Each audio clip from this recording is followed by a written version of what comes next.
இயேசு இரட்சகரை பற்றி சொல்வதில் நான் மிகுந்த மகிழ்ச்சி அடைகின்றேன்.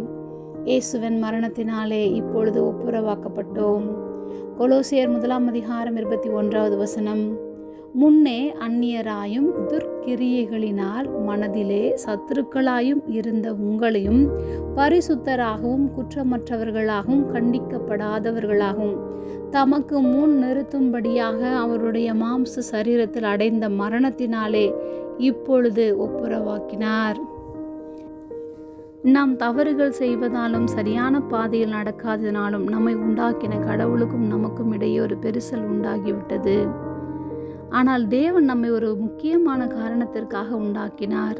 நாம் அவரோடு கூட உறவாட வேண்டும், அவரிடத்தில் நாம் சம்பாஷிக்க வேண்டும், அவரோடு கூட இருக்க வேண்டும், அவரில் அன்பு கூற வேண்டும் என்பதே அவருடைய அதிகமான விருப்பமாகும்.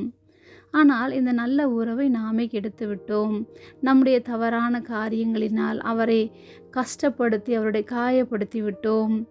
ஆனால் அவர் நம்மீது வைத்த பிரியத்தினால் நம்மோடு கூட ஒப்புரவாக வேண்டும் என்று விரும்பினதினால் தம்முடைய ஒரே பேரான குமாரனாக இயேசு கிறிஸ்துவை நமக்காக ஒப்புரவாகும் திட்டத்தை கொடுத்து இந்த பூவுலத்திற்கு அனுப்பினார்.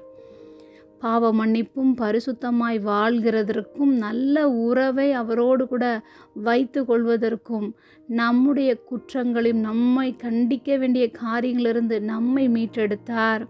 அவருக்கு முன்பாக நாம் பரிசுத்தம் உள்ளவர்களாக குற்றமற்றவர்களாக நிற்க வேண்டும் என்பதை அவர் விரும்பினபடியினால் தமது சரீரத்தை மரணத்திற்கு ஒப்பு கொடுத்தார்.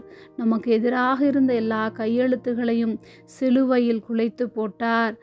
பாவிகளாக அசுத்தம் உள்ளவர்களாக பரிசுத்தம் இல்லாமல் வாழ்ந்த வாழ்க்கை இப்பொழுது மாற்றப்பட்டது.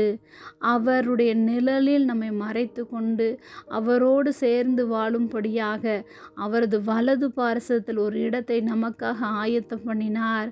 சிலுவையின் மூலமாக அவரோடு கூட நம்மை ஒப்புரவாக்கினார். ஜெபம்.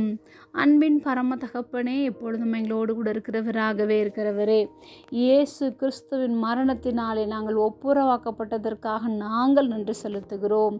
இயேசுவின் நாமத்தில் பிதாவே, ஆமென்.